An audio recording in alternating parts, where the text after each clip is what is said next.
Siamo al termine della stagione estiva 2025 ed ho pensato che fosse il momento ideale per concludere le informazioni legate al titolo, portandoti un resoconto sul funzionamento degli eventi.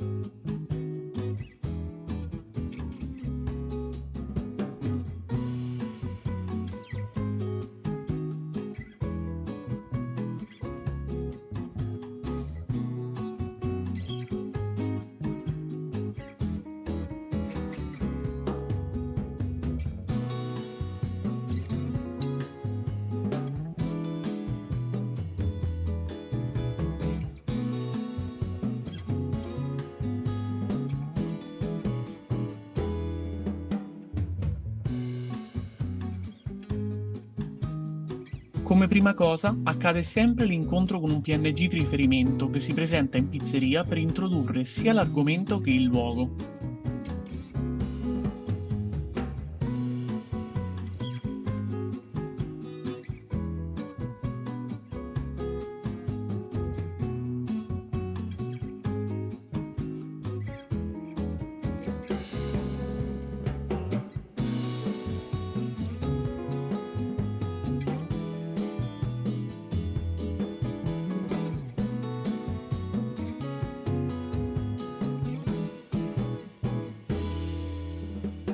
Ogni evento ha la sua durata, in questo caso la festa dei falò è durata dal 7 al 23 luglio ed i luoghi corrispondenti sono proprio uno scenario a parte rispetto alla pizzeria dove si svolge la storia principale. Possono essere raggiunti cliccando l'icona apposita inserita nel menu tendine insieme al giardino. Prima ancora di entrare nello scenario correlato, però, si entra nella schermata precedente dove ci sono alcune cose da chiarire.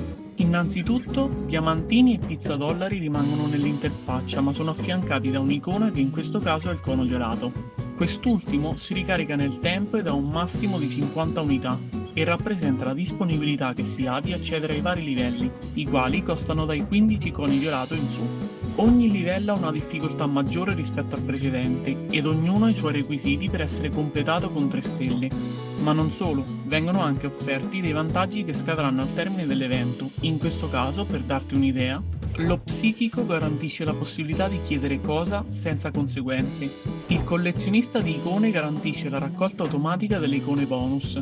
La granita garantisce un aumento della soddisfazione del cliente. Ed infine, l'aiutante garantisce i condimenti automatici. In basso ci sono invece le ricompense. La prima icona apre le ricompense stella, cioè quelle riscuotibili durante l'avanzamento. L'altra apre un ulteriore elenco di ricompense, riscuotibili solo quando si sarà arrivati alla fine dei livelli.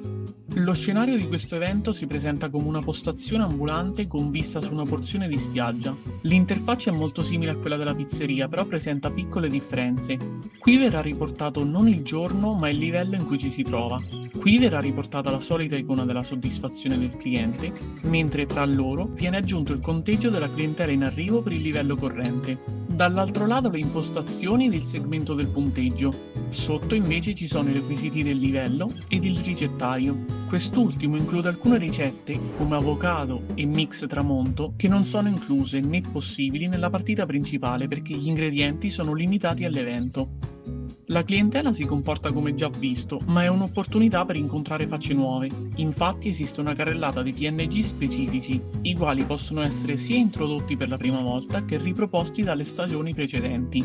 La preparazione delle pizze, dal canto suo, prevede innanzitutto la presenza di icone bonus a comparsa, le quali vanno a spingere un po' il punteggio nel momento in cui vengono cliccate. Inoltre, laddove possibile, anche i condimenti cambiano del tutto aspetto, acquisendo forme adatte al tema. In questo caso delle conchiglie, polpi ed altro ancora.